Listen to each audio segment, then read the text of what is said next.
Армысыздар, Алаштың ардақтылары. Күні кеше ғана Алматы кітап Атамұра мектеп баспасынан және Ғылым және Білім Министрлігінен арнайы өкіл қатысқан бағдарламаға қатысып, сұрақ қойдым. Сұрақтың негізі былай. Бірінші сыныптың сауат ашу дәптері және бірінші сыныптың ағылшын тілі дәптері. Дәл бүгінгі күнге дейін ағылшын тілінен 3-4 әріп өтіліп, сабақ қызу жүріп жатыр. Ал сауат ашудан әлі бірде-бір әріп өтілген жоқ. Сұрақ.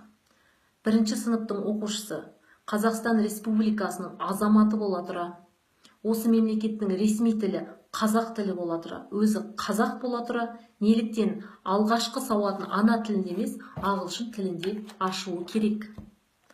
Өкінішке орай дәл осы сұраққа нақты жауап ала алмадым.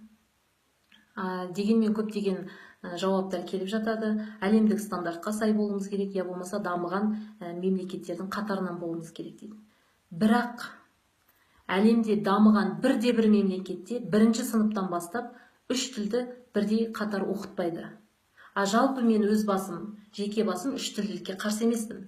Мектепті бітіріп, қолына куәлігін алған кез келген оқушы 3 тілде емес, 5-6 тілде еркін сөйлеп меңгеріп шықса, кез келген ата-ана қуанады.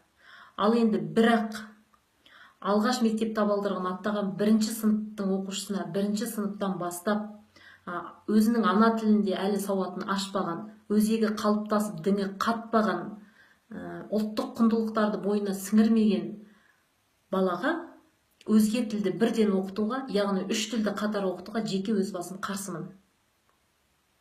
Егер бірде-бір мемлекетте дамыған 3 тілді бірден бірінші сыныптан бастап оқытпайтын болса, Қазақстан қандай дамыған мемлекеттің тәжірибесіне сүйене отырып, сіз бен біздің баламызға тәжірибе жасап жатыр. Осы сұраққа арнайы орындардың, құзырлы орындардың қызметкерлерінен ешқандай да нақты жауап ала алмадым. Мүмкін араларыңызда нақты сұраққа жауап берем деушілеріңіз болса, ғылыми негіздерге, ғылыми тұжырымдарға сүйене отырып жауап беремін десеңіздер, жауаптарыңызды тыңдауға әзірмін. Ал бірақ жеке өз басым бірден бірінші сыныптан бастап 3 тілді бірден оқытуға қарсымын. Зейін қойып тыңдағандарыңызға рахмет. Өздеріңіздің жауаптарыңызды күтемін.